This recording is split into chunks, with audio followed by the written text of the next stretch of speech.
I am Stephen Fitzpatrick, singer and guitarist. Guitar extraordinaire. Yeah. Yes, I'm Audun Laading, and I play bass.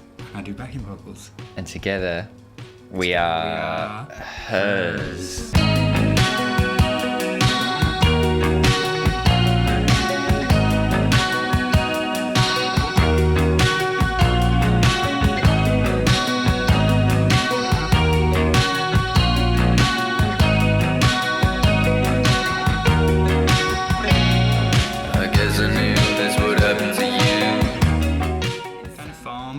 When guess I came over from nowhere and you travelled over from Barrow with your dad, and I came with my dad. I actually came from France. So that's interesting. Yeah. And then we met in Liverpool. Yeah.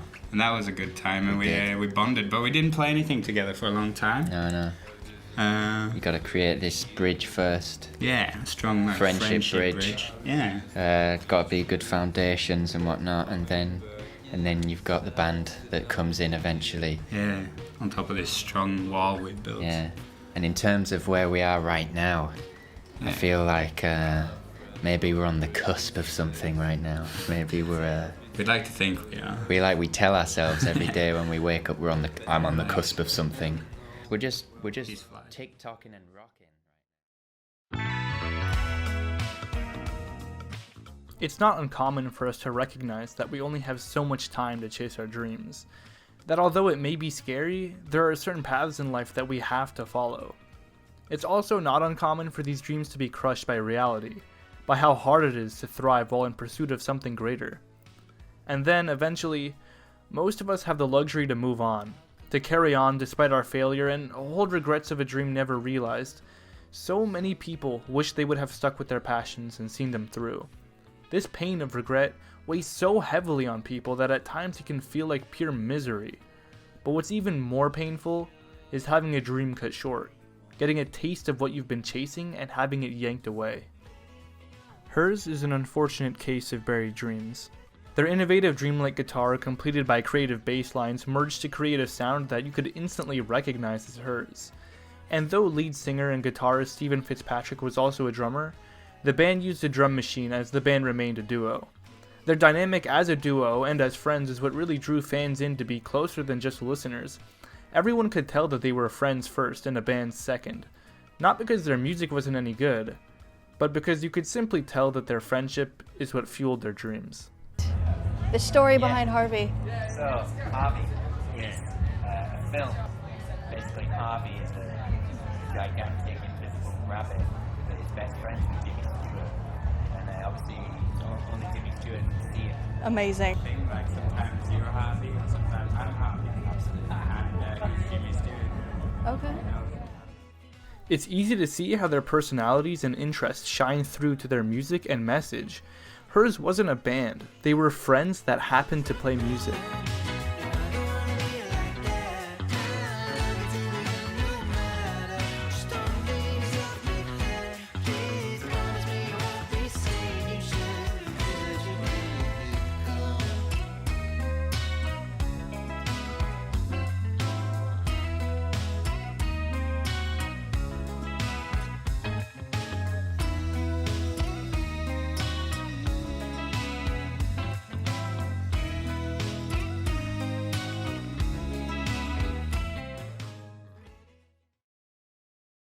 It's a story that is capturing worldwide attention tonight. Members of a British band and their tour manager killed in a fiery wrong-way crash. Now, it happened in the middle of the night on the I-10 earlier this week. The rising rock indie band called Hers had just played to a sold-out crowd in Phoenix. A fiery crash. The duo, making up the British band called Hers, was headed to California for the last shows on their tour when state troopers say 63-year-old Francisco Eduardo Boyad was in this pickup, driving on the wrong side of the I-10, colliding head-on with a band's van, killing the young duo and their tour manager. Super tragic. Everything they were doing was looking great, so there's just a lot of buzz around that band and someone we really believed in, and working on bringing them to Phoenix more. A fan, Justin Yee, actually took these pictures of the two right before they hit the road. I just wanted to meet them, and especially here in Phoenix, I think it was their first time coming through here, so I wanted to document that. Now a makeshift memorial outside the Rebel Lounge, flowers and the marquee honoring the group, leaving fans in mourning. It's a weird feeling, They're calling it a crime. You give yourself to him. And that was it. That was the end of hers. Just driving from one show to another. Just doing what they planned to be doing. On tour in the United States, they had a sold-out crowd, and they never made it to the other side. And yes, everybody knows how tragic this death is. If you listen to the band, you figured out at some point they passed away. It hit you. At first it hit you because you love their music, you love their sound, you just love their songs and you wished you could have more. It's a bit of this selfish jealousy of how unfair life is. We just wanted more of this band to enjoy. But after that, it turns into something deeper. You can look online, look around on many platforms, Instagram, YouTube, Reddit, and see these communities that have been built and are still active today around this band that only had 2 short albums. Not only just because of their music, but because of who they are, and the tragic way that their story ended. We as people can relate so much to the story of having dreams, having hopes that we want to be fulfilled. And in a way, I think we live vicariously through hers. Maybe we weren't the same way and didn't have the same story. I'm sure we all have our own ones. But it was in this way that we were able to connect to this band and just connect to who they were as people. Seeing their death is sort of a metaphor. It's a symbol of how dreams can be crushed in such a drastic and quick way.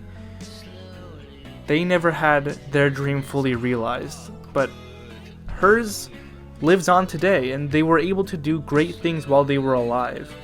They took the chance and did things that I'm sure many people told them they couldn't do. And in this way, they were a lot braver than a lot of us who are turned away from our dreams, are pushed away, or are afraid of how unstable or scary it can be to pursue something.